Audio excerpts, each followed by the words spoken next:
Shalom. Ya, kita sedang membahas apa, saudara? Selama ini sedang membahas tentang akhir zaman. Nah, untuk kita bisa mengerti tentang akhir zaman, kita harus tahu bahwa Alkitab berisi simbol dan perumpamaan. Ya, jadi kalau hanya membaca Alkitab tanpa mengerti bahwa itu memiliki simbol dan perumpamaan, makna rohani untuk kita hari ini, itu jadi sia-sia, itu cuma. Ada banyak hal yang kita mungkin lewatkan begitu saja. Nah, simbol dan perumpamaan ini dicatat baik di perjanjian lama maupun perjanjian baru. Nah, saya percaya saudara sudah sering mencatat ayat-ayatnya, ya, seperti di kitab Mazmur, di kitab Hosea, di kitab Yeskiel, di kitab Matius, ya, dan lain-lain. Nah, Alkitab memiliki simbol atau arti. Nah, simbol atau perumpamaan tersebut bisa melalui sejarah. Ya, jadi kalau kita baca Alkitab, oh ini kan sejarah. Apa hubungannya dengan hidupku sekarang? Itu kan kuno. Sekarang kan udah zaman now, zaman beda. Tidak. Ya. Nah, melalui sejarah tersebut, ini adalah perumpamaan untuk sampai hari ini. Sampai kepada kita. Dan Alkitab juga banyak sekali ada simbol dan perumpamaan. Ya, itu bukan sekedar puisi-puisi yang penting gak penting. Tapi ini adalah makna sampai kepada akhir zaman. Nah, jadi untuk mengerti akhir zaman, yaitu saat ini semakin kita belajar, kita semakin mengerti. Kita sedang ada di akhir zaman dan kita sedang beralih semakin hari semakin akhir. Ya, semakin tertunda, bukan semakin lama akhir zaman, semakin dekat di penghujung, di akhir dari akhir zaman. Nah, hanya yang lewat firman mengetahui ini.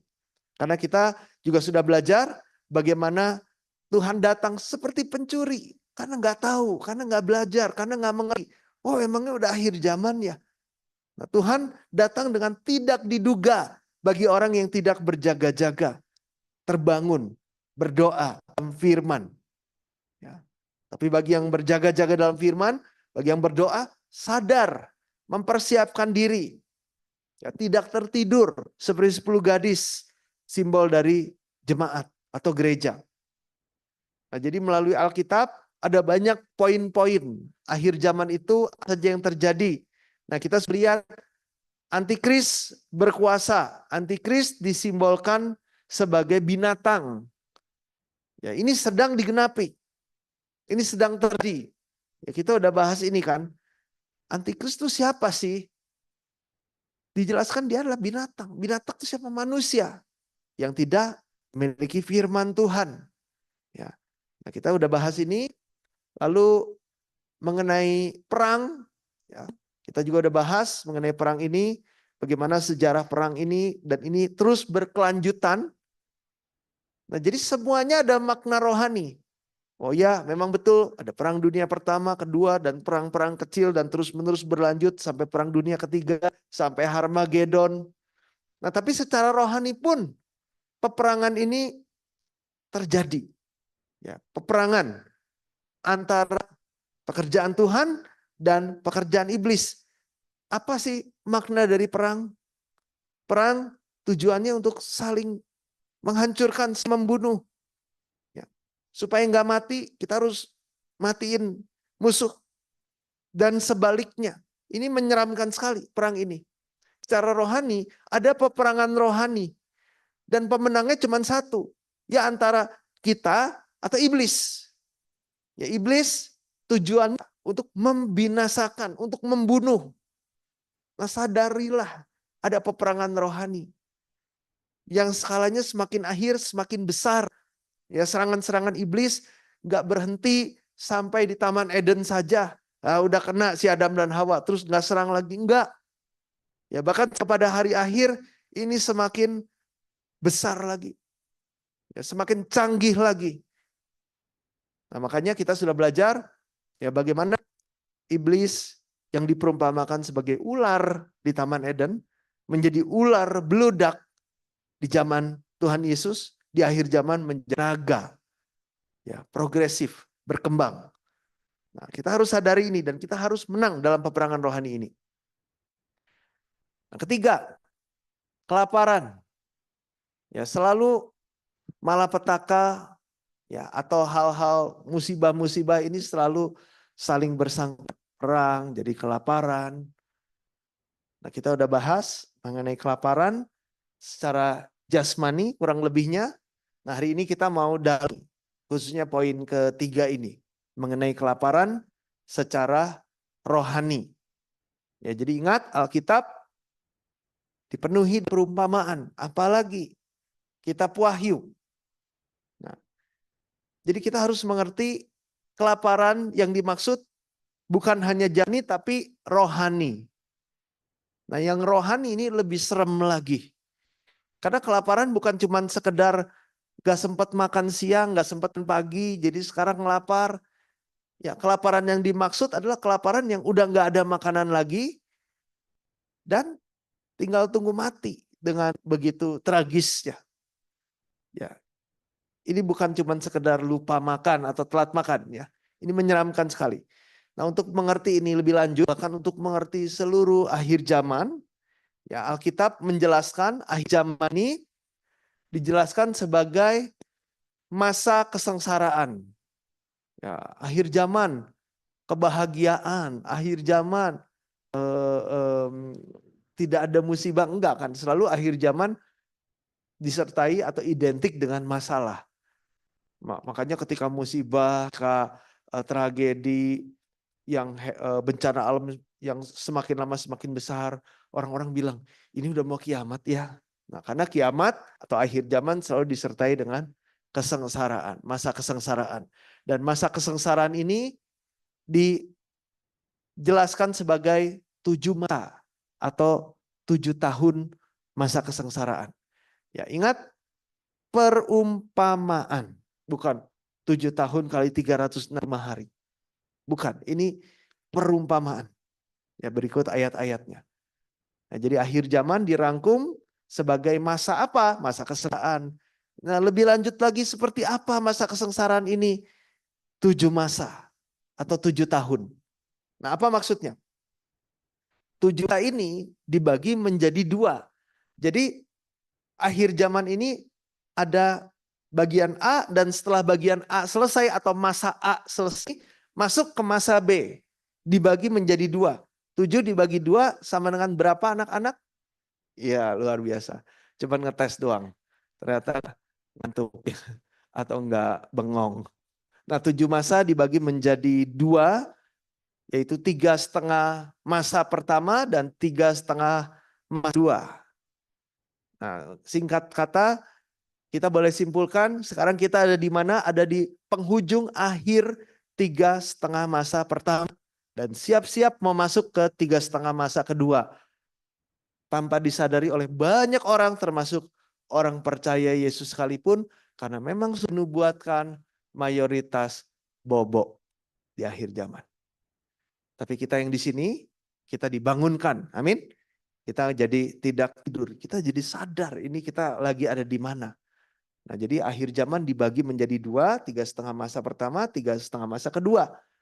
Nah, apa yang terjadi 3,5 masa pertama, ya, zaman kita sekarang ini, di 3,5 masa pertama, 2 saksi, nanti kita akan lihat, kita akan baca ayatnya, 2 saksi yang dicatat di Wahyu 11 ini, simbol dari gereja, diberikan tugas sama Tuhan. Saksikan kesaksian firman. Nubuatkan atau saksikan firman. Nah, jadi apa sih pekerjaan Tuhan di akhir zaman? Mana tanda, mana fenomena alamnya? Bener. Ini bulannya kok bisa jadi warna merah begini. Wah, kok awannya bisa begini, bisa begitu. Ada binatang keluar dari tanah, dari bumi, dari laut. Ya, bukan secara hurufiah, itu semua ada simbolnya. Ada arti perumpamaannya. Tapi yang jelas-jelas Alkitab catat. Apa yang Tuhan sedang kerjakan di akhir zaman ini, yang dibagi menjadi dua di tahap pertama dari akhir zaman, 3,5 masa pertama, menyaksikan firman. Nah, ini pekerjaan Tuhan, menyaksikan firman. Oke. Nah, ketika menyaksikan firman, ini ada masanya, ada batasnya. Ketika ini selesai, 3,5 masa ini selesai, masuklah ke 3,5 masa yang berikutnya, di mana firman tidak dapat disaksikan lagi. Tidak boleh, tidak ada lagi firman. Tidak ada lagi yang namanya ibadah. Kenapa? Karena di masa ini, antikris semakin luasa menguasai dunia. Sekarang sudah menguasai dunia. Tapi di masa ini, semakin keras lagi. Kuasanya semakin besar lagi. Ya, kerjaan iblis, serangan iblis, peperangan dari iblis, amunisinya, serangan semakin lama semakin progresif, semakin besar. Nah, sehingga di tahap kedua ini, dia semakin berkuasa di dunia. Nah, dikatakan di ayat-ayat berikut bahwa si antikris ini, penguasa ini, akan mematikan pekerjaan menyaksikan firman, akan mematikan ibadah. Tidak boleh, dilarang. Kalau kita sebagai orang Indonesia, kita bisa ngebayangin gitu, karena ini sering terjadi kan. Nah, cuma nanti ini sifatnya global. Mari baca Daniel 9 ayat 27. Ya, ingat Daniel, sebuah kitab di perjanjian lama yang bernubuat dari zaman itu sampai kepada akhir zaman. Jadi kitab Daniel itu kalau di teologi disebutnya sebagai kitab wahyunya perjanjian lama. Ya, jadi bernubuat tentang masa depan sampai kepada akhir zaman, sampai hancur dunia. Nah, ini khususnya ini berbicara tentang akhir zaman. Mari kita baca Daniel 9 ayat 27, 23 mulai. Raja itu akan membuat perjanjian itu menjadi berat bagi banyak orang selama 1 kali 7 masa. Pada penahan 7 masa itu, ia akan menghentikan korban sembelihan dan korban santapan, dan di atas sayap kekejian akan datang yang membinasakan sampai musnahan yang telah ditetapkan menimpa yang membinasakan itu. Nah, jadi di 7 masa, di tengah-tengahnya 3,5 masa pertama sudah selesai, masuk ke 3,5 masa kedua, ia akan menghentikan. Oh, nggak boleh ada korban bakaran lagi. Kalau di perjanjian lama ini berbicara mengenai ibadah. Ya, dilarang ibadah. Nah, secara regional ini sering terjadi. Ya, di zaman sejarah Israel juga ini pernah terjadi dan cukup banyak kasus-kasusnya. Raja-rajanya jadi malah menyembah berhala, jadi jahat. Kalau di negara kita ya saudara tahu sendiri. Ya mau ibadah nggak boleh dilarang dan sebagainya. Udah kita nggak usah baca. Lalu kita baca ayat berikutnya. Wahyu 11 ayat 7 mulai. Dan apabila mereka telah menyelesaikan kesaksian mereka, maka binatang yang muncul dari jurang maut akan memerangi mereka dan mengalahkan mereka serta membunuh mereka. Nah, jadi binatang simbol dari antikris. Antikris adalah binatang, disimbolkan binatang. Ya, binatang adalah penguasa. Ada binatang dari laut, ada binatang dari bumi. Ya, binatang dari laut penguasa secara pemerintahan. Karena binatang dari bumi itu berbicara mengenai nabi-nabi palsu yang memerintah umat Tuhan. Nah, jadi kalau kita istilahnya sekarang nih, ada pemimpin agama, ada pemimpin politik gitu. Nah, jadi iblis bekerja melalui dua-duanya, pemimpin politik, pemimpin agama. Ya, tapi di belakangnya iblis bekerja memerangi dua saksi. Dua saksi yang sama Tuhan dikasih tugas di akhir zaman tahap pertama itu disuruh menyaksikan firman. Diperangi sehingga kalah dan dua saksi ini untuk sementara mati. Ya. Nah, ini klop. 3,5 masa pertama selesai, ini yang terjadi di kitab Daniel juga dijelaskan seperti itu. Cuman kata-katanya, perumpamaannya beda, tapi intinya sama. Arti dari perumpamaan itu sama. Nah, maka kita sedang bahas poin ketiga tentang kelaparan. Kelaparan rohani ini lebih menyeramkan dibanding kelaparan jasmani, saudara. Setelah 3,5 masa selesai, masuklah masa kelaparan rohani. Ya, ibaratnya kalau secara jasmani, masuklah masa kelaparan jasmani di mana panen gagal, hujan gak ada, sehingga stok makanan habis. Terus gimana kalau kayak begitu? Ya, ini musibah besar. Musibah yang mematikan secara jasmani. Kalau kelaparan jasmani. Nah, kelaparan rohani kita harus melihatnya juga seperti itu. Emangnya kenapa sih kalau nggak ada makanan rohani, yang penting kita bisa tetap hidup? Tubuh jasmani kita memang betul butuh makanan jasmani. Kalau nggak makan, kita bisa lemas, pingsan, ya lama-lama mati pada akhirnya kalau diantepin terus. Nah, sama halnya dengan rohani, kehidupan iman kita harus makan. Tuhan Yesus bilang di Matius 4 ayat 4. Manusia hidup bukan dari makanan jasmani saja. Tuhan Yesus menekankan ini karena ini penting. Dari setiap firman Tuhan. Dari semua firman Tuhan dari Alkitab. Ya bukan hanya dari makanan jasmani saja. Tapi makanan rohani itu setiap firman. Kenapa Tuhan Yesus tekankan ini? Manusia hidup bukan dari makanan jasmani saja, karena tanpa firman Tuhan mati. Imannya, rohaninya mati. Ada orang yang mati kelaparan di dalam Tuhan, kesakitan, menderita, betul. Tapi untuk sementara waktu masuk surga, sukses sejati. Ada orang yang berlimpah-limpah makannya, pesta terus tiap hari, terus mati karena nggak makan makanan rohani, nggak masuk surga. Perumpamaan Lazarus dan orang kaya. Nah, orang kaya itu adalah kegagalan terbesar, kan? Nah, jadi betapa pentingnya makanan rohani ini. Nah, tapi di 3,5 masa kedua yang akan kita hadapi sebentar lagi, firman-Nya sudah tidak ada. Kenapa? Karena yang tadi dikatakan. Ya. Pemimpin dunia, pemimpin agama, binatang, sudah stop. Tidak bisa ada lagi. Nggak boleh. Jadi maupun, oh penting ya ternyata firman Tuhan. Saya mau belajar ah. Terus contoh ya, kita yang datang ke sini semuanya rindu mau belajar firman kan. Saya mau belajar firman Tuhan. Datang ke The Botanica. Terus datang ke The Botanica, taunya nggak ada, kosong. Waduh, gimana belajarnya? Nah, contoh ini cuma sekedar contoh ya. Nah, ini yang terjadi di masa itu.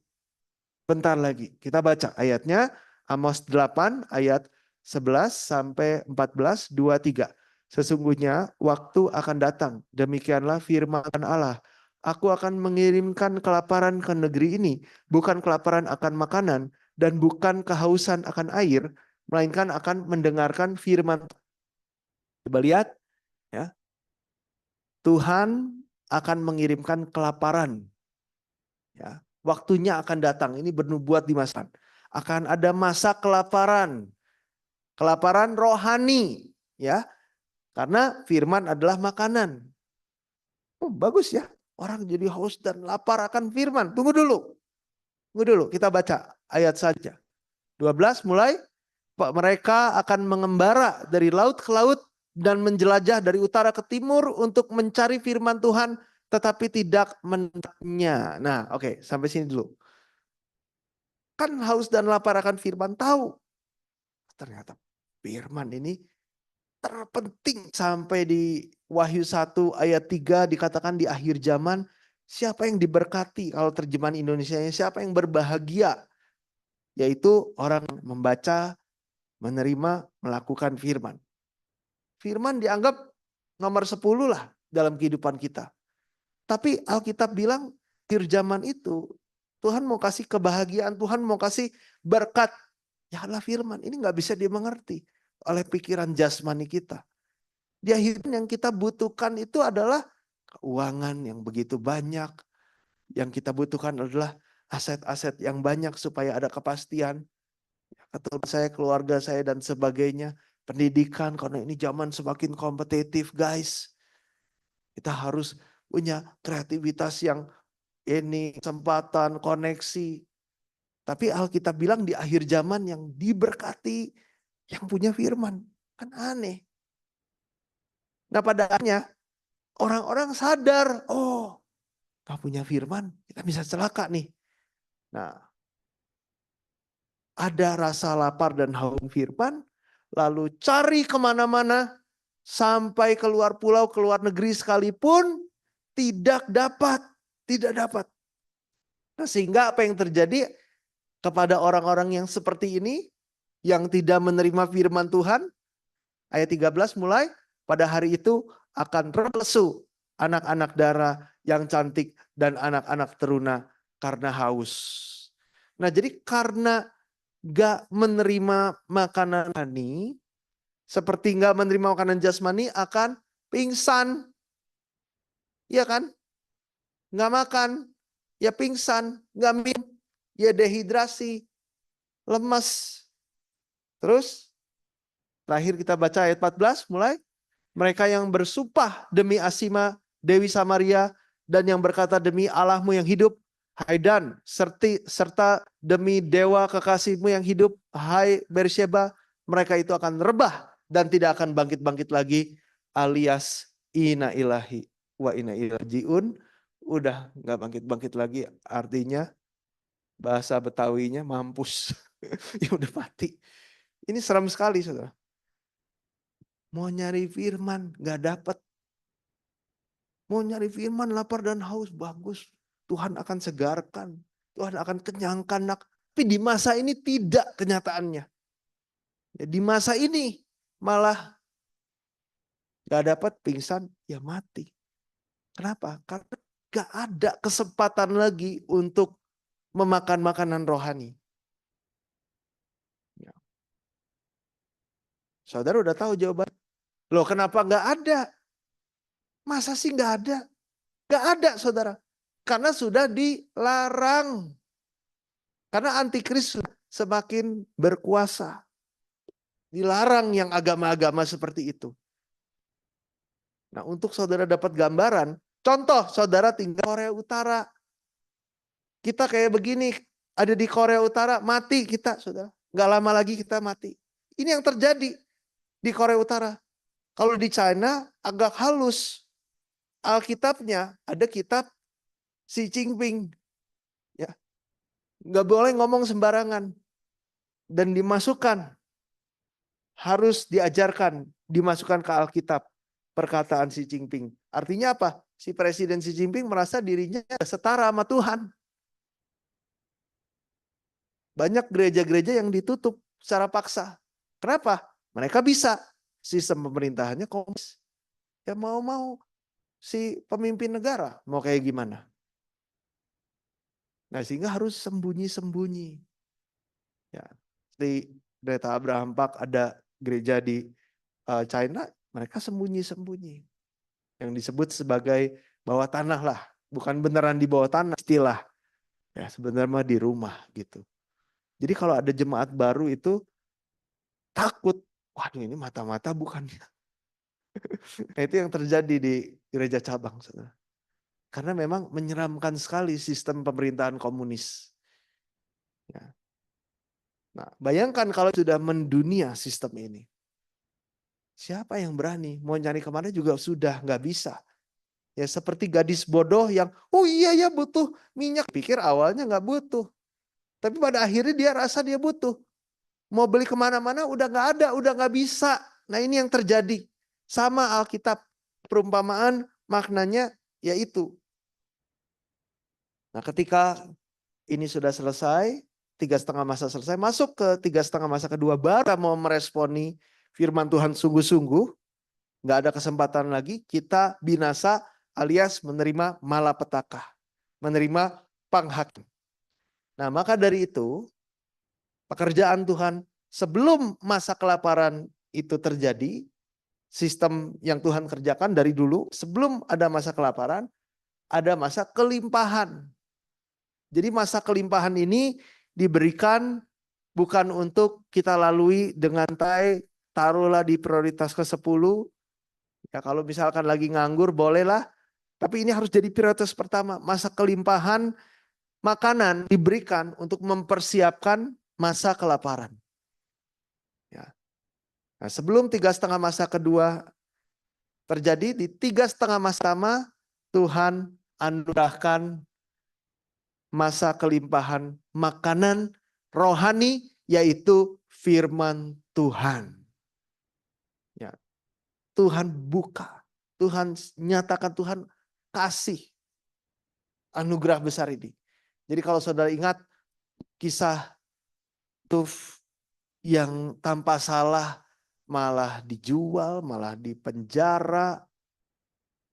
Taunya tujuannya supaya Tuhan mempersiapkan masa kelaparan. Supaya umat Tuhan bisa selamat, umat Tuhan bisa tetap hidup, bisa tetap bertahan, yang sahnya mati. Dibuatlah Yusuf menjadi Perdana Menteri Mesir.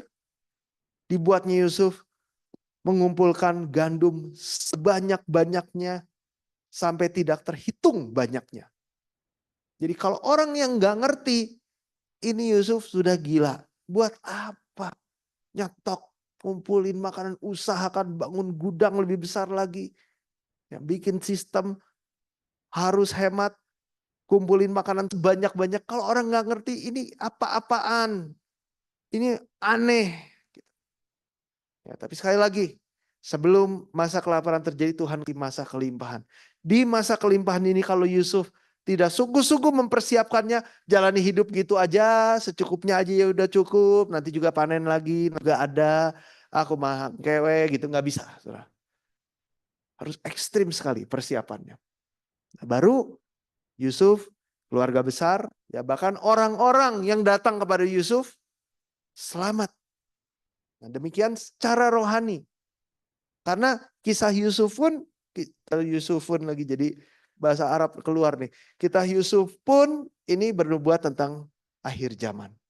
Ya Yesaya 46 ayat 10, Yesaya 46 ayat 10. Oke. Kita sekarang baca Yesaya 2 ayat 2 sampai 3, ini berbicara mengenai masa kelimpahan. Masa Tuhan menganugerahkan makanan rohani yang berlimpah-limpah di akhir zaman. Loh, sama-sama akhir zaman, iya, karena akhir zaman dibagi jadi 2. Ini di 3,5 masa pertama. Ya, kita akan baca 1, 2, 3. Akan terjadi pada hari-hari yang terakhir, gunung tempat rumah Tuhan akan berdiri tegak di hulu gunung-gunung, menjulang tinggi di atas bukit-bukit, segala bangsa akan berduyun-duyun ke sana. Oke. Di hari-hari yang terakhir, akhir zaman, ada gunung, ada sebuah gunung. Di gunung ini, gunung apa sih? Tempat di mana rumah Tuhan berdiri tegak. Rumah Tuhan, bait suci, gereja. Ya. Di hulu, hulu artinya di puncak, di yang tinggi, di atas gunung-gunung yang lain. Ya, di atas bukit-bukit yang lain. Lalu dikatakan segala bangsa akan berduyun-duyun ke sana. Kalau secara hurufiah, gunung yang paling tinggi di dunia, Gunung Everest, ada gereja. Puncak Gunung Everest ada? Nggak ada ya. Jadi bukan Gunung Everest ya.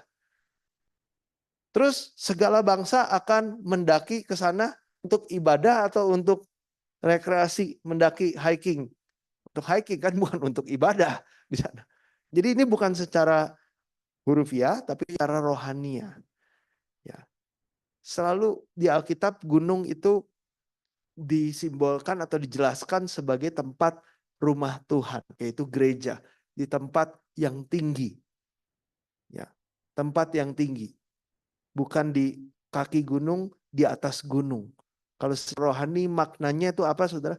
Iman. Tempat di mana iman kita dituntun semakin lama semakin tinggi sampai kepada puncak. Makanya kalau kita orang Kristen lama, Kita pernah nyanyi ini di gereja zaman dulu. Ku mendaki ke bukit Sion. Jadi kehidupan iman kita tuh harus naik terus. Nah, ini yang Alkitabiah. Sampai mana? Sampai puncak. Sampai puncak iman. Makanya Rasul Paulus bilang, dia itu seperti dalam pertandingan yang bertanding. Ya, seperti lari sampai ke garis finish. Sampai ke garis akhir. Jadi kehidupan iman kita nggak boleh gitu-gitu aja udah puas. Wah, kesaksian hidupku luar biasa. Tuhan baik kepada hidupku. Hebat sih ya kesaksian hidup saya. Tuhan baik, saya bisa merasakan kasih Tuhan. Good, saudara. Tapi posisi iman kita kalau nggak terus mendaki sampai ke puncak, sampai ke garis finish, garis akhir yang Tuhan tentukan. Kalau kita nggak sampai situ, nggak bisa sampai tempat tujuan akhir yang Tuhan tuntun, kerajaan sorga. Nah, jadi ya segala bangsa akan ke puncak gunung di mana ada rumah Tuhan. Ya. Ngapain? Kita baca ayat 3, 1, 2, 3. Dan banyak suku bangsa akan pergi serta berkata, mari kita naik ke gunung Tuhan, ke rumah Yakub, supaya ia mengajar kita tentang jalan-jalannya, dan supaya kita berjalan menempuhnya. Sebab dari Sion akan keluar pengajaran dan firman Tuhan dari Yerusalem. Ya, di hari-hari terakhir segala bangsa datang ke sini, bukan secara hurufiah ke Gunung Everest, simbol dari puncak iman, simbol dari bait suci. Bait sucinya ada di mana? Ada di puncak. Bait suci gereja yang level imannya di mata Tuhan tertinggi, melebihi gunung-gunung yang lain. Gunung simbol dari bait suci juga. Ya, ada begitu banyak bait suci, tapi Tuhan menuntun umatnya ke bait suci yang level imannya paling tinggi. Gimana level imannya paling tinggi? Iman timbul dari mendengar firman. Terus bait suci ini ngapain? Orang-orang ke bait suci ngapain? Supaya Tuhan ia mengajar kita tentang jalan-jalannya. Mengajar. Ngajar, ya. Yang pergi ke sana belajar. Jadi kalau ke gereja ini ngapain saudara? Belajar. Ke gereja mendapat penghiburan. Mendapat apa lagi? Mendapat kelegaan. Mendapat sukacita, happy. Loncat-loncat, menari-nari. Wah, senang. Habis dari gereja. Happy, lucu khotbahnya. Yuk, food court yuk, nonton. Happy. Tapi ke gereja udah mendaki ke puncak. Puncak loh. Nanjak, capek kan. Ini berbicara mengenai ini nggak gampang untuk menggenapi ini. Puncak itu capek sekali. Jaraknya sama, tapi yang satu datar, apalagi mudun, yang satu naik. Ya jauh lebih capek naik dong. Udah perlu pengorbanan yang ekstrim. Terus sampai sana belajar. Ya. Belajar bukan cuma pengetahuan supaya kita bisa ikuti pengajaran tersebut. Sebab dari situlah yang diperumpamakan sebagai Sion. Ya, akan keluar ajaran dan firman Tuhan dari Yerusalem. Ini pekerjaan Tuhan yang Tuhan sudah tentukan, di mana kalau saudara dan saya adalah umat kudus yang sejati, yang tidak akan mati dalam masa kelaparan rohani. Ini harus kita tempuh, ini harus kita genapi. Berkorban, belajar, ikuti jalan-jalan firman Tuhan. Tuhan akan anugerahkan ini di puncak Sion tersebut. Di situ, di bait suci tersebut, Tuhan akan anugerahkan pengajaran firman Tuhan yang berlimpah-limpah. Nah, ini harus kita genapi. Kita mau meresponinya atau tidak? Yang mau katakan amin? Kita baca Wahyu 11 ayat 3 sampai 4 mulai. Dan aku akan memberi tugas kepada dua saksiku supaya mereka bernubuat sambil berkabung 1460 hari lamanya. Mereka adalah kedua pohon zaitun dan kedua kaki dian yang berdiri di hadapan Tuhan semesta alam. Ya, kita sering dengar penjelasan bahwa pengarang Alkitab adalah Roh Kudus, walaupun dicatat satu di Perjanjian Lama, satu di Perjanjian Baru, satu oleh Nabi Yesaya, satu oleh Rasul Yohanes. Ya. Tapi artinya, maknanya selalu selaras, selalu sinkron. Nah, ini berbicara tentang hal yang sama, yaitu akhir zaman yang pertama, 3,5 masa yang pertama, di mana Tuhan mengerjakan pekerjaannya melalui dua saksi. Sini dua saksi, aku kasih tugas, kata Tuhan. Dikasih tugas apa? Siap bos, harus ngapain bos? Komandan, bernubuatlah sambil berkabung. 1260 hari lamanya, 3,5 masa. Ya, 3,5 masa. Di tengah masa pertama, akhir zaman tahap pertama. Nah, ini pekerjaan Tuhan, saudara. Nah, tapi iblis, kita mencatat ya di hari akhir, nabi-nabi palsu, guru-guru palsu, hamba-hamba Tuhan palsu, mengadakan tanda dan mujizat yang begitu dahsyatnya, yang belum pernah terjadi, yang hebat-hebat. Dan mayoritas lebih tertarik kepada yang begitu-begitu. Coba bayangin. Ini udah jelas. Yang Tuhan kerjakan tuh apa? Tapi kagak laku kalau belajar firman. Tapi kalau tanda-tanda dan mujizat, wah ngeri. Ya nggak cukup di sini. Stadion sepak bola pun nggak cukup. Karena zaman sekarang banyak yang sakit. Datang ke satu acara langsung sampai nggak mau. Ya. Yang sakit disembuhkan. Yang kurus jadi berisi, yang gemuk jadi kurus, langsung wah, siapa yang nggak mau itu? Ya. Siapa di sini yang galau, maju ke depan. Tuhan akan memberikan apa namanya? Akan mengusir roh kegalauan. Siapa yang tidak bisa melupakan mantan, maju ke depan, nanti akan diusir. Yang gitu-gitu laku, senang sudah, ini yang terjadi. Aduh, ampun ya. Nah, tapi kita harus fokus kepada firman, apa yang Tuhan kerjakan. Turut dua saksi bernubuat. Oke, pertanyaannya, siapa dua saksi? Dijelaskan di sini. Mereka dua saksi adalah apa? Kedua pohon zaitun dan kedua kaki dian yang berdiri di hadapan Tuhan semesta alam. Ini perumpamaan. Dua saksi adalah dua pohon zaitun, dua saksi adalah kaki dian. Siapa itu kaki dian? Kakinya Dian Sast, bukan. Salah. Nggak lucu. Kita baca. Kaki Dian yang dimaksud itu apa? Wahyu 1 ayat 20 mulai.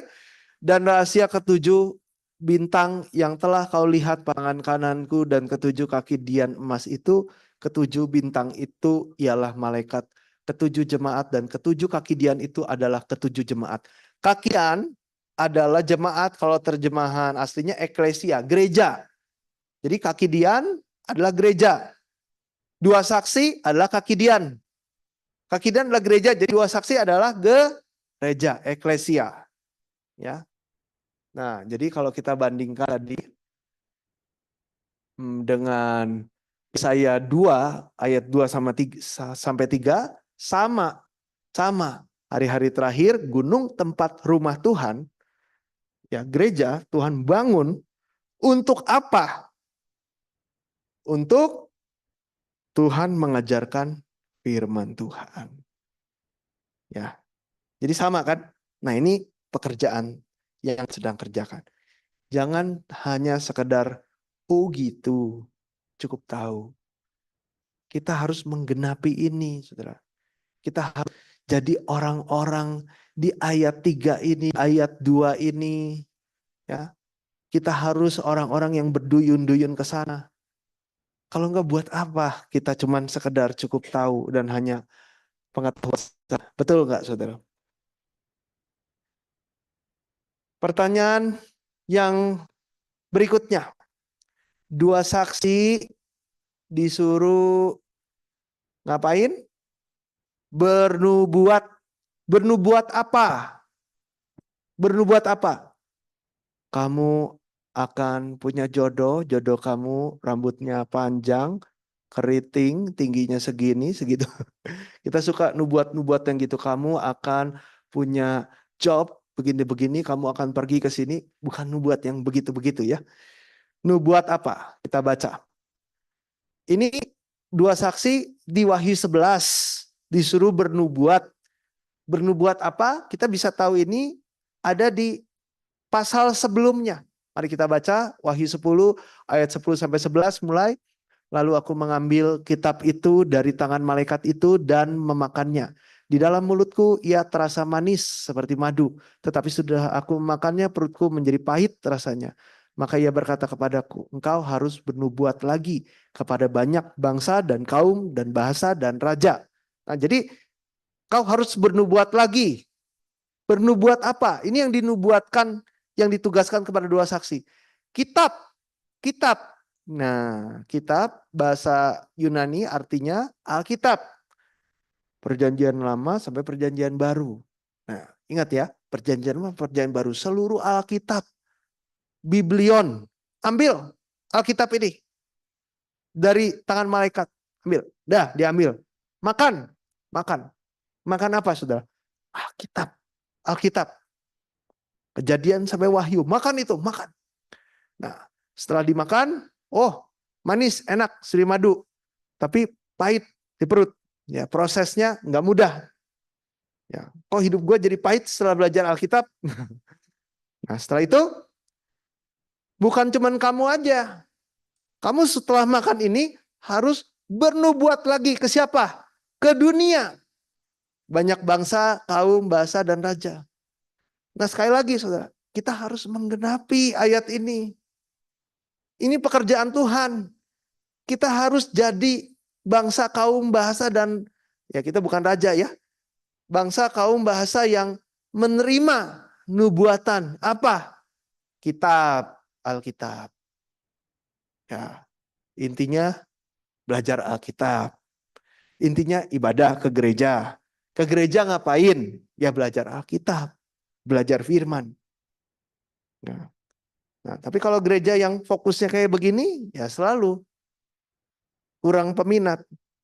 Ya apalagi jauh banget di puncak gunung. Hoream. Tapi ini penting. Ini penting. Selagi firman Tuhan keluar dengan berlimpah, inilah kesempatan terakhir. Nggak ada kesempatan kedua, ketiga. Inilah kesempatan terakhir. Yang mana Tuhan berkenan, kalau di masa ini kita meresponinya, kita jadi umat yang berkenan, yang mana Tuhan akan selamatkan jemaat. Orang yang seperti itu akan menolong, melindungi orang-orang yang seperti ini. Nah, ini kesempatan terakhir. Bagi yang meresponinya, Tuhan berkenan. Kita baca. 2 Korintus 6 ayat 2 mulai. Sebab Allah berfirman, pada waktu aku berkenan, aku akan mendengarkan engkau. Dan pada hari aku menyelamatkan, aku akan menolong engkau. Sesungguhnya waktu ini adalah waktu perkenanan itu. Sesungguhnya hari ini adalah hari penyelamatan itu. Jadi ada waktu, ada masa yang kita belajar secara rinci. Ini adalah masa 3,5 yang pertama. Ini yang disebut.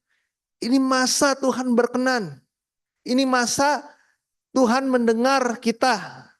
Ini masa Tuhan menyelamatkan kita. Ini masa Tuhan menolong kita. Inilah waktunya, inilah masanya. Masa perkenanan. Taati, ikuti. Ini kalau kita ikuti, inilah hari penyelamatan itu. Selamat intinya. Tapi kalau misalkan di masa ini kita abaikan. Baca Ibrani 12 ayat 17 mulai. Sebab kamu tahu bahwa kemudian ketika ia hendak menerima berkat itu, ia ditolak. Sebab ia tidak oleh kesempatan untuk memperbaiki kesalahannya. Sekalipun ia mencarinya dengan mencucurkan air mata. Nah, ini firman Tuhan. Sistem Tuhan atau cara kerja Tuhan, anugerah Tuhan itu seperti apa? Kemudian nanti ketika masa ini sudah selesai, baru saya mau terima berkat itu. Ternyata berkat di akhir zaman itu adalah firman. Wahyu 1 ayat 3 kan. Wahyu 3 ayat 10 juga. Oh, itu berkat yang benar itu. Nah, mau terima. Ditolak. Kesempatannya habis. Mau tobat sudah tidak bisa. Tuhan tolonglah, mohon sambil menangis. Walaupun sekalipun dengan mencucurkan air mata sekalipun. Ya, gak sempat. Tuhan selalu memberi kesempatan. Jadi tobatnya nanti saja. Gitu. Jangan, saudara. Kita baca Yesaya 55 ayat 6, 2-3 mulai. Carilah Tuhan selama ia berkenan ditemui, berserulah kepadanya selama ia dekat. Jadi ada masanya. Ya, ada waktunya. Ini kesempatan. Ini yang harus kita sungguh-sungguh persiapkan dengan baik.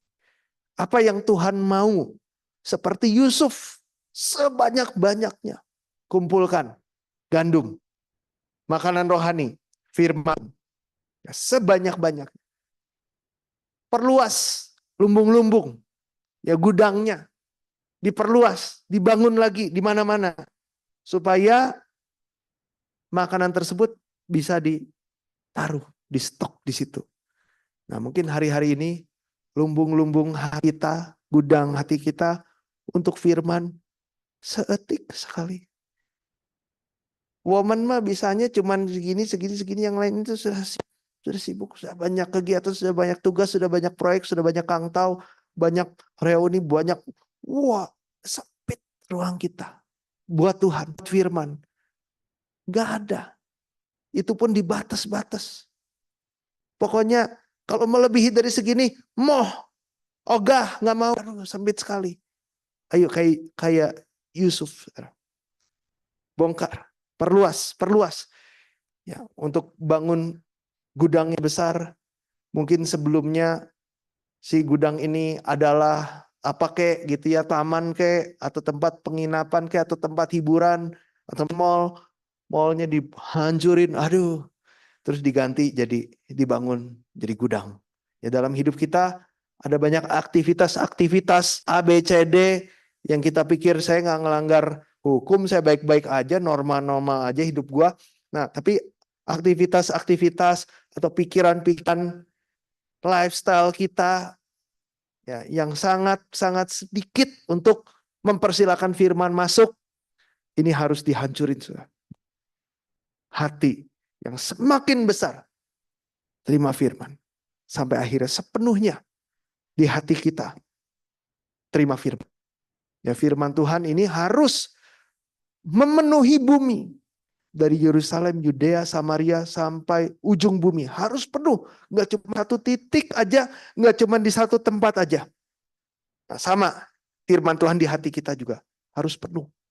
Ya, seluruh sudut hati kita, utara, selatan, barat, timur, semua pikiran semakin dipenuhi oleh firman, semakin dibuang dunianya.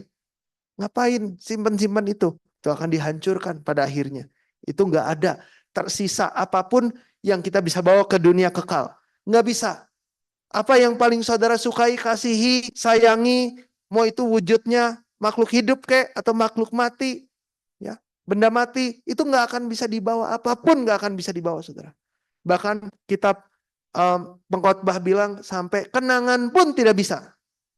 Kita kan suka kenangan foto zaman dulu ya. Di kehidupan udah nggak ada gitu-gitu lagi, udah nggak ada kenangan-kenangan lagi, apapun nggak bisa dibawa. Nah, jadi mari kita semakin memperluas lumbung hati kita untuk menerima firman Tuhan. Amin. Ya, banyak yang harus di-cut dalam hidup ini. Inilah yang Yusuf lakukan. Fokusnya, prioritas utama, bangun lumbung, perbanyak stok makanan. Usahakan ini. Kejadian 41 ayat 34 sampai 46. Kejadian 41 ayat 34 sampai 46. Ya. Sampai bagaimana? Sampai nggak bisa dihitung banyaknya. Wow. Inilah yang dilakukan oleh Yusuf. Nah, jadi di masa 3,5 masa pertama, kita udah dikasih agendanya Tuhan ya. Akan ada, anggap ini masa kelaparan. Ya, masa kelaparan 3,5 masa yang kedua. Nah, sekarang kita udah di ujung sini kan. Kita udah di ujung sini, nggak lama lagi kita masuk ke sini tanpa kita sadari. Nah, kita harus persiapkannya tuh seperti apa, saudara? Seperti orang mau mempersiapkan perang. Seperti orang mau siapkan perang. Jadi kalau misalkan nanti kita masuk ke masa kelaparan, ya akhir zaman berbicara tentang perang, ya krisis ekonomi, musibah demi malapetaka demi malapetaka. Nah ini siapinnya itu harus punya mental, oh ya nggak lama lagi kan mau perang. Jadi harus nggak bisa hidup menganggap dunia ini gitu-gitu aja, damai-damai aja. Nggak boleh kayak begitu. Kayak udah mau perang harus persiapkan ekstra. Banyak yang harus dikorbankan. Ya, seperti mau perang. Memang kenyataannya seperti itu. Itu pasti akan datang. Jadi nggak ada cara lain untuk menghadapi masa kelaparan firman ini. Nah, Tuhan perjelas. Tuhan perjelas. Jadi kita harus ngapain seperti Yusuf. Terus dikasih perumpamaan yang serupa maknanya. Tapi dengan topik penjelasan yang berbeda. Tapi maknanya sama. Yaitu Tuhan sedang mengerjakan pekerjaan pemeteraian firman di pikiran dan hati masing-masing kita. 3,5 masa pertama adalah pekerjaan Tuhan memeteraikan firman Tuhan di pikiran dan di hati kita. Dimeteraikan itu distempel, diukir, ya, ditulis firman Tuhan, ditaruh di pikiran dan di hati kita. Ini yang Tuhan kerjakan di akhir zaman masa pertama. Kita baca Ibrani 8 ayat 10 sampai 11 mulai. Maka inilah perjanjian yang kuadakan dengan kaum Israel sesudah waktu itu. Demikianlah firman Tuhan. Ku akan menaruh hukumku dalam akal budi mereka dan menuliskannya dalam hati mereka. Maka aku akan menjadi Allah mereka dan mereka akan menjadi umatku. Saudara mungkin baca ini ya, aduh saya kasihan sekali. Banyak orang-orang yang, oh kata pemimpin saya, ini bukan buat kita. Ini buat kaum Israel. Ini nih, nggak bisa baca loh. Ngapain peduliin ini? Kasihan. Kenapa? Karena Rasul Paulus bilang, ya, di kitab Roma 2, di kitab Galatia 3, orang percaya Yesus adalah Israel sejati. Bukan yang lahiriah Yahudi, yang disebut Yahudi di mata Tuhan. Itu orang Israel tuh, yang paling hebat, umat pilihan dan sebagainya. Secara hurufiah, di mata Tuhan belum tentu Yahudi ya. Kalau nggak percaya Yesus. Ya. Roma 2 ayat 28 sampai 29, Galatia 3 ayat 7, ayat 9, ayat 28, ayat 29 mengatakan itu. Nah jadi kaum Israel ini kita. Ya, saudara dan saya. Aku akan menaruh hukumku, hukum Tuhan, firman Tuhan, Alkitab, di akal budi, pikiran. Ya. Dan tulis di hati. Maka aku akan menjadi Allah mereka dan mereka akan menjadi umatku. Ini umat yang sejati. Lu katain gua bukan umat Tuhan ya. Nah, tapi ini umat yang sejati. Ini formulanya. Ketika kita ditaruh, Tuhan mau taruh hukum ini kepada kita, kita nggak kabur. Kita responi, ya Tuhan, aku mau terima ini. Ya, kita ada di sini kan Tuhan yang kasih, saudara. Ya, Tuhan kasih hukum. Saudara dan saya diciptakan otak. Aduh, nggak pusing kerja gawe itu dari pagi sampai sore, malam. Ini harus belajar lagi. Ini otak teh, saya nggak sanggup kayak gini. Padahal otak saudara dan saya diciptakan untuk ditaruh firman, saudara. Ya, tapi kita gudangnya sempit, jadi kitanya nggak suka. Tuhan mau taruh firman di pikiran, di hati. Ini yang Tuhan kerjakan. Pekerjaan pemerintah. Terus ayat 11 mulai. Dan mereka tidak akan mengajar lagi sesama warganya atau sesama saudaranya dengan mengatakan kenalah Tuhan. Sebab mereka semua besar kecil akan mengenalku. Ya, kata mengenal di sini terjemahan aslinya mengenal dengan sangat intim, punya hubungan yang intim dan erat dan dalam. Bukan cuma kenal nggak Yesus? Ya Tuhannya orang Kristen, bukan cuma gitu. Punya hubungan yang dekat dan dalam. Bagaimana punya hubungan yang dekat dan dalam, bisa mengenal dalam kepada Tuhan. Tuhan adalah firman. Firman itu adalah Allah. Firman itu jadi manusia. Nah, jadi orang yang betul-betul pengenalan, hubungan yang dalam, yang dekat dengan Tuhan harus betul-betul mengerti firman. Karena Tuhan adalah firman. Ini nggak bisa dipisahkan Tuhan dan firman. Ya silakan kalau mau Bible study rajin sana. Dasar nggak pakai hikmat ya. Emang nggak ada kehidupan apa kamu di dunia ini? Tuhan dan firman adalah satu. Jadi kita nggak belajar firman, ya nggak kenal Tuhan dengan baik. Kita belajar firmannya satu ayat, ya 0,0001% pengenalan kita terhadap Tuhan. Tapi kalau semuanya seperti kitab kecil yang dimakan, terus dinubuatkan, diajarkan, kita terima, jadi kita pun ikut makan ayat, ya kita jadi intim menggenapi Ibrani 8 ayat 11 ini. Ya. Sampai pada akhirnya inilah umat sejati. Sampai sudah terima semuanya. Sampai udah nggak bisa diajarin lagi. Ini jemaat-jemaat yang luar biasa, saudara. Udah kenal, udah hidupi. Firman Tuhannya udah ada di pikiran dan di hati. Wow, ada orang kayak gini. Wah, mana ada. Mau nggak mau, saudara, kita harus jadi orang seperti ini. Mau nggak mau. Ini harus digenapi, ini bukan pilihan. Nah, lagi Alkitab selalu sinkron satu sama lain karena penulisnya sama, Roh Kudus ya. Inspirasinya, hikmatnya, pengarangnya Roh Kudus. Kita baca 14 ayat 1 mulai. Dan aku melihat sesungguhnya anak domba berdiri di Bukit Sion dan bersama-sama dengan dia 144.000 orang dan di dahi tertulis namanya dan nama bapaknya. Nah, ini ada sekelompok orang yang Ibrani 8 ayat 10 sampai 11 maksud. Loh, ini orang yang sama nih karakteristiknya sama Ibrani 8 tadi kan. Siapa ini? 144.000. Nah, ini boleh dicoret karena terjemahan aslinya nggak ada kata orang. Cuman 144.000 aja. Coret ya.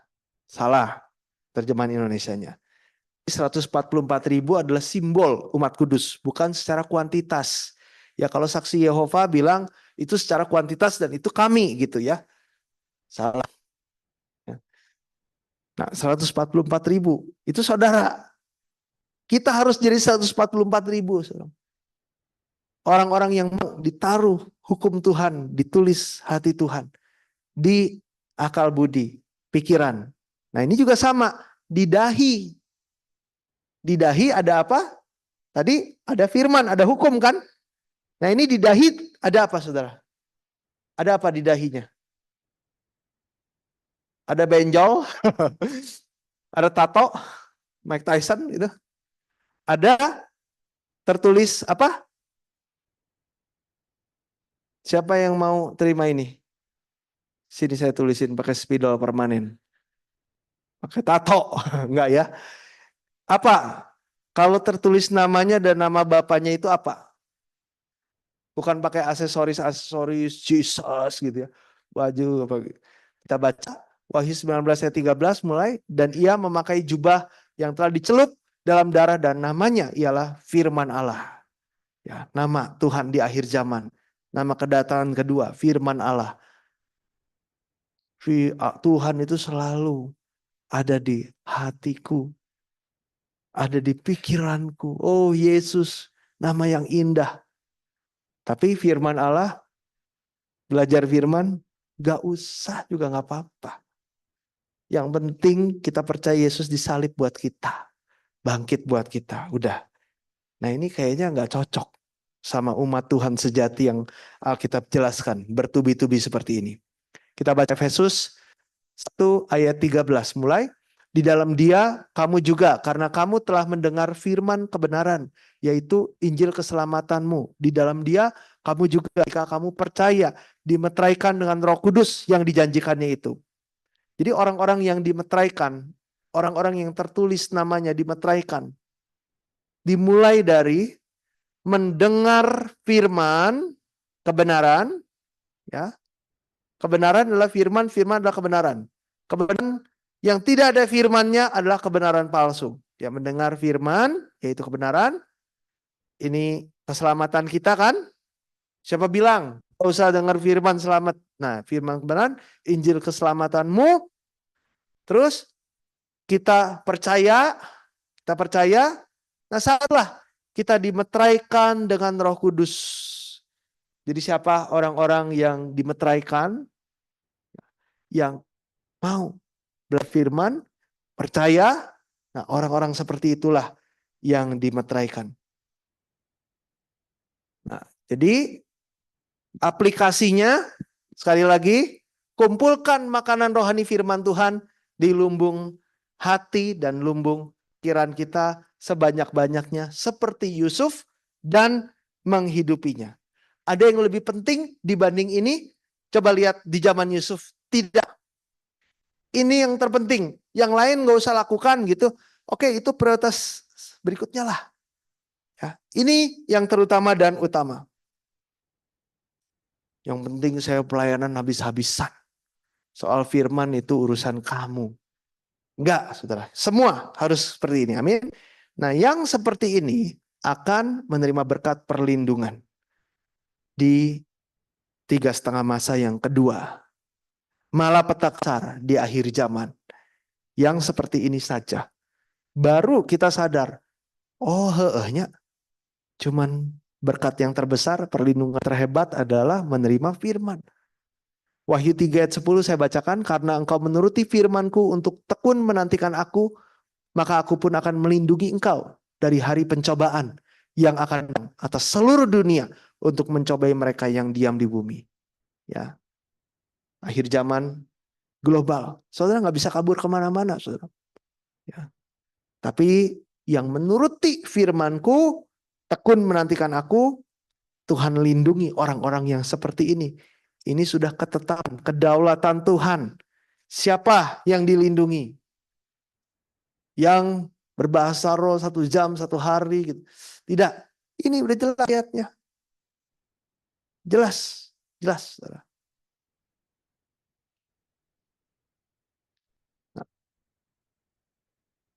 kita selesai. Untuk kitab itu Tuhan. Tuhan itu orang tua kita. Orang tua kita itu mau kita selamat. Saudara. Dan terus ngomongin hal yang sama. Terus-terusan diulang-ulang. Nak, sampai anak-anak tuh sebel, aduh bosen, papi mami ngomong gitu terus capek, udah tahu, bari nggak dilakuin.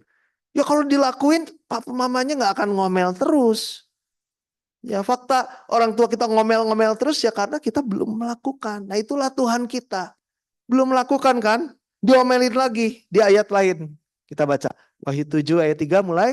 Katanya, janganlah merusakkan bumi atau laut atau pohon-pohon sebelum kami memeteraikan hamba-hamba Allah kami pada dahi mereka. Udah ngerti kan? Kayak apa? Dengar firman, percaya, dimeterai. Ya kan? Nah, dengar firman, Alkitab. Masih banyak yang belum kita belajar. Ini PR kita. Jangan kirim malapetaka. Tunggu dulu. Aku mau memeteraikan hamba-hamba Allah pada dahi. Ada pekerjaan pemeteraian.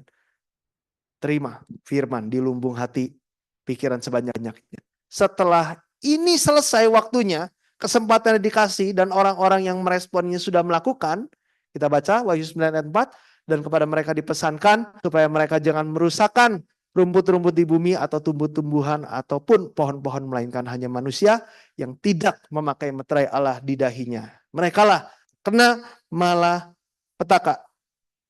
Ya, ayat terakhir untuk hari ini saya kasih catatan dulu. Sekarang ini tanggal 15. Nggak kerasa ya, tanggal 15. Kita baca ayat terakhir. 2 Petrus 2 ayat 9 mulai. Maka nyata bahwa Tuhan tahu menyelamatkan orang-orang saleh dari pencobaan dan tahu menyimpan orang-orang jahat untuk disiksa pada hari penghakiman. Kuncinya dimeteraikan firman Tuhan. Baru kita bisa jadi orang saleh.